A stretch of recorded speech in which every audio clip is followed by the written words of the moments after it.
We used to do this in my nutrition coaching. You said you were going to eat a salad every day, but you haven't been able to do it, which is okay. But like, what do you think it is? What's so hard about doing it? Because I can come up with like 5 different ways for you to try to add that salad into your day, but like, it's not my life and I'm not the one holding you back. And it's like, you just sit there and wait and listen. When you talk to your audience, you're going to uncover incredible stories, hard challenges, and patterns they experience in their everyday life. You're also going to get a ton of information, and making sense of it can feel like trying to chart a road trip on a map with no labels. If you don't know what you're looking for, you could end up lost in a place like Miracle Whip, Florida. Is that a good thing? Is it a bad thing? I guess it depends on whether or not you like Miracle Whip. To know where you're going, you're going to need those map labels. When you go through your audience research and look through your notes, you're looking for 4 types of information. A problem that lots of people in your audience experience, how they feel about that problem, what they've tried to do to solve that problem in the past, including trying to ignore it, and a list of problems that you, with your expertise and approach to content, can solve for people. Categorizing your research like this is useful because it gives you a clear sense of the most valuable things to focus on.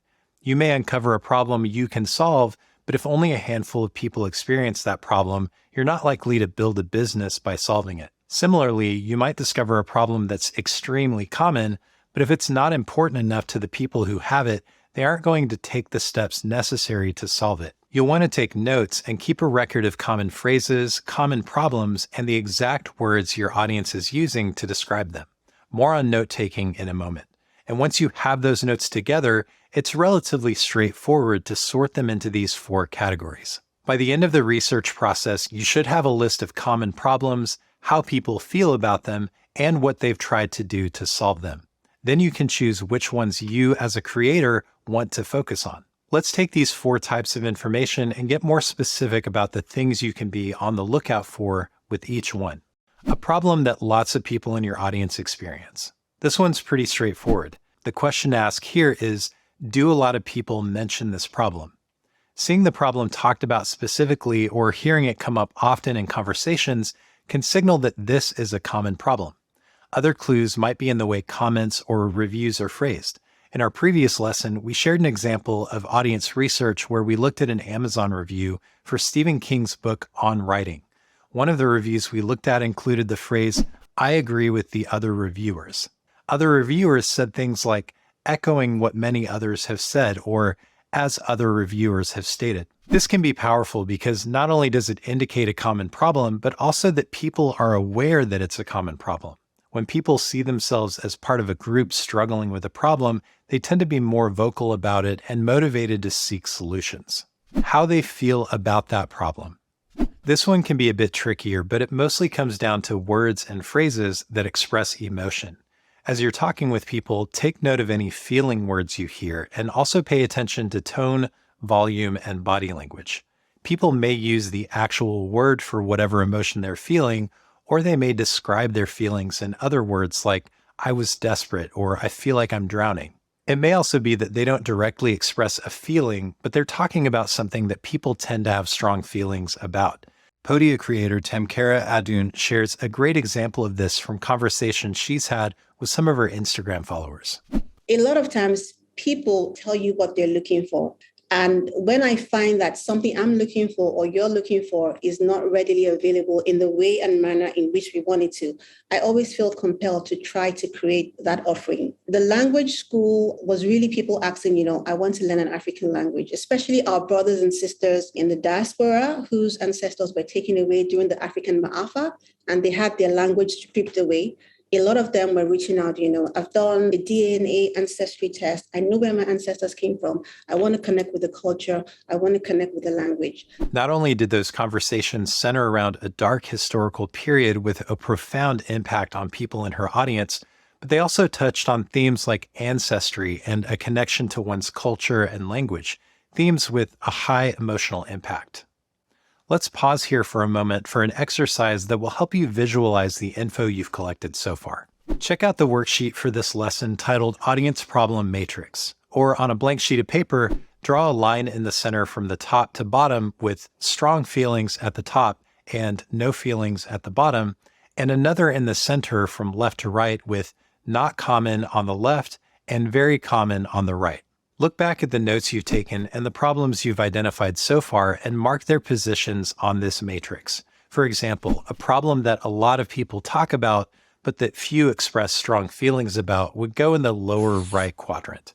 A problem that a lot of people talk about and have strong feelings about would belong in the upper right. The problems in the upper right quadrant have the most potential for attracting an audience and eventually customers, because a lot of people are experiencing the problem and, because of their strong feelings, are more motivated to respond to a solution. You are well on your way to identifying topics and language with massive appeal to your audience, but we're not done yet. There's more gold in them thar hills. We're going to talk about the third category, which is things they've tried to do to solve their problems in the past, including trying to ignore it. We can really sweeten the deal when we know what solutions folks have already tried and why they fell short. These are often found after desire statements like, I wish, or I would have loved it if fill in the blank. This harkens back to the example of the book review for On Writing we shared in the previous lesson. I wish he would have explained more about where he gets his ideas and what makes for a good story idea in the first place. The problem: wanting to improve writing skills. The tried solution: reading On Writing by Stephen King. How that solution fell short. Not enough explanation about where ideas come from and what makes a good story idea. You may also catch someone outright complaining about something they tried, like another example book review for The Artist's Way, where the reviewer said, the author is very long-winded, often using 5 examples to explain one simple point. The problem: feeling creatively stuck. The tried solution: reading The Artist's Way. How that solution fell short. Too long-winded. When you identify what people have tried and how that solution fell short, you identify potential opportunities to provide better solutions.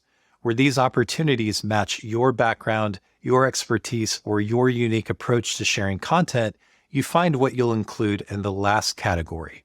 Make a list of problems that you, with your expertise and approach to content, can solve for people.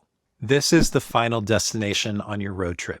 You've discovered common problems that people feel strongly about, and you've learned about the solutions they've tried and where those solutions fell short.